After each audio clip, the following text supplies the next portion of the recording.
Hello friends, आम YouTube channel रे आपन को अनेक अनेक स्वागत। बंधुगण, आज आमे एही वीडियो रे जणाइबु एही वर्ष 2024 मकर संक्रांति केउ तारीख रे पालन करे जिवो, महाकालर समय, पूजा विधि एवं मकर संक्रांति दिन कौन करिवे आ कौन न करिवे। ता सहित वीडियो रो लास्ट रे मकर संक्रांति क्यों राशि पई अधिक शुभमय रहिबो ताहा भी मु कहिछि। सेति पई वीडियो को शेष पर्यंत निश्चय देखंतु। ता सहित वीडियो को लाइक करी कमेंट बॉक्स रे जय सूर्यदेव अवश्य लिखिबे। बंधुगण, मकर संक्रांति सबो पर्व पर्वणी ठारू प्रमुख अटे। एही दिन सूर्यदेव मकर राशि रे गोचर करिवे। सूर्यंक राशि परिवर्तन को संक्रांति कुहा जाए। ज्योतिष शास्त्र अनुसार जो दिन सूर्य धनु राशि बाहरी मकर राशि रे प्रवेश करिथांती सेही दिन को मकर संक्रांति कुहा जाए। सूर्य दक्षिणायन उत्तरायण होइथांती, एथिपई एहाकू उत्तरायण भी कुहा जाए। आसंतु जानिबा वर्ष 2024 मकर संक्रांति बा उत्तरायण सठिक तारीख केउठी, महाकालर समय कौन, पूजा विधि एवं एही दिन कौन करिबा उचित और कौन करिबा उचित नुहे। बंधुगण, मकर संक्रांति 2024 जनवरी 15 तारीख दिन मनाजिबो। सूर्य 15 जनवरी प्रातः काल 2:54 रे धनु राशि बाहरी मकर राशि रे प्रवेश करिवे। संक्रांतिर पुण्य कालर समय रहिबो 15 जनवरी प्रातः काल 7:15 ठारू संध्या 5:40 जाए रहिबो। संक्रांति महापुण्य कालर मुहूर्त 15 जनवरी प्रातः काल 7:15 रु प्रातः काल 9 घंटा जाए रहिबो। मकर संक्रांतिर पूजा विधि शास्त्र अनुसार मकर संक्रांति दिन सूर्य निजर पुओ शनि राशि बाहरी मकर राशि रे प्रवेश करिवे। फ्रेंड्स, मान्यता अछि संक्रांति दिन पानी रे कला राशि आ गंगा जल मिसाई स्नान करिले जातक रे दोष सब दूर होई थाए। सूर्य एवं शनि दुई जनक कृपा मिली थाए। संक्रांति दिन सूर्योदय पूर्वर उठी राशि मिसा जल रे स्नान करंतु। आपण सूर्यदेव को जल अर्घ्य दे ओम सूर्याय नमः मंत्र जप करंतु। मकर संक्रांति दिन सूर्यंक पूजा परे राशि डाली चाउल गुड़ वस्त्र बा धन कोनोसी ब्राह्मण को दान करंतु। एहा सहित एही दिन भगवान को राशि आ खिचड़ी रो भोग लगाइबा शुभ होई थाए। मकर संक्रांति दिन कौन करिवे? एही दिन सूर्यदेव को उपासना करिवार विशेष महत्व रहिछि। एही दिन सूर्यदेव को विशेष पूजा करिबा उचित। सकाळे एवं पूजा पाठ करिबा परे जल रे सिंदूर एवं कला राशि पकाई सूर्यदेव को अर्घ्य दियंतु।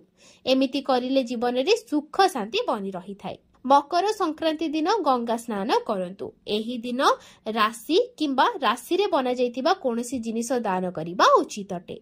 एही दिन चाउल एवं डाली रो खिचड़ी बने शनिदेव को भोग लगांतु। एथिरे आपन को समस्त कष्ट रु मुक्ति मिली थाए। मकर संक्रांति दिन कोनोसी गरीब लोकन को कंबल एवं घी दान करिबा उचित अटे। मकर संक्रांति दिन एही काम करंतु नाही। ज्योतिष शास्त्र अनुसार एही दिन तामसिक भोजन करिबा उचित नुहे। एही दिन पियाज एवं रसुण खांतु नाही। एही दिन घर को आसीथिबा भिकारी को खाली हाथ रे फेराइबे नाही। संक्रांति दिन न गाधोई न पूजा करी भोजन ग्रहण करिबा उचित नुहे।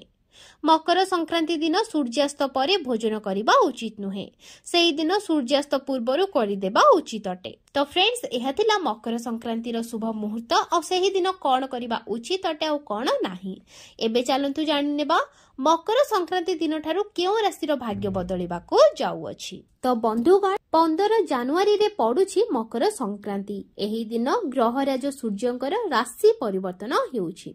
ज्योतिषंक कहिबा अनुसार सूर्यदेव मकर राशि रे गमन करिवे। सूर्यदेव दीर्घ 1 मास धरी मकर राशि रे रहिबे एवं 13 फेब्रुआरी रे सूर्य मकर रु कुंभ राशि को प्रवेश करिवे।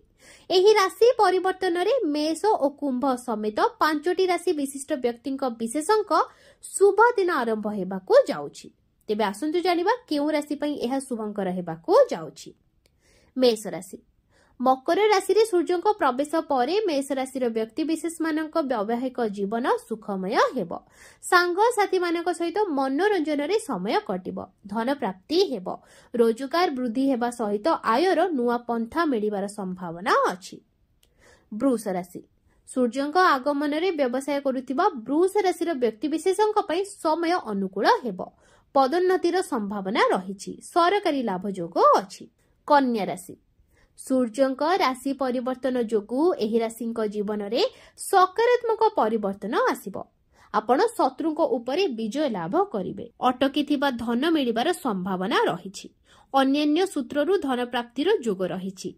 परिवार रे आनंद उल्लास रे समय बितिबो। चिंता मुक्त रहिबे। धनु राशि सूर्यंक शुभ प्रभाव हेतु आपणक पद और प्रतिष्ठा रे उन्नति देखाजिबो। बड़ दायित्व मिलिबो। आर्थिक स्थिति आग अपेक्षा आहुरी मजबूत हेबो। बंधुंक सहित उत्तम समय काटिबे। नूतन कार्य मिलिबो। कुंभ राशि मकर राशि रे सूर्यंक आगमन रे कुंभ राशि व्यक्ति विशेषक धन वृद्धिर जोग रहिछि। अटकीथिबा कार्य पूर्ण हेबो। आध्यात्मिक क्षेत्र रे मन लागि रहिबो। परिवार रे सुख शांति रहिबो। कोनोसी शुभ खबर पई अत्यंत खुशी हेबे। परिवार सहित दूर स्थान को यात्रा करिबा पई योजना करि पारंती।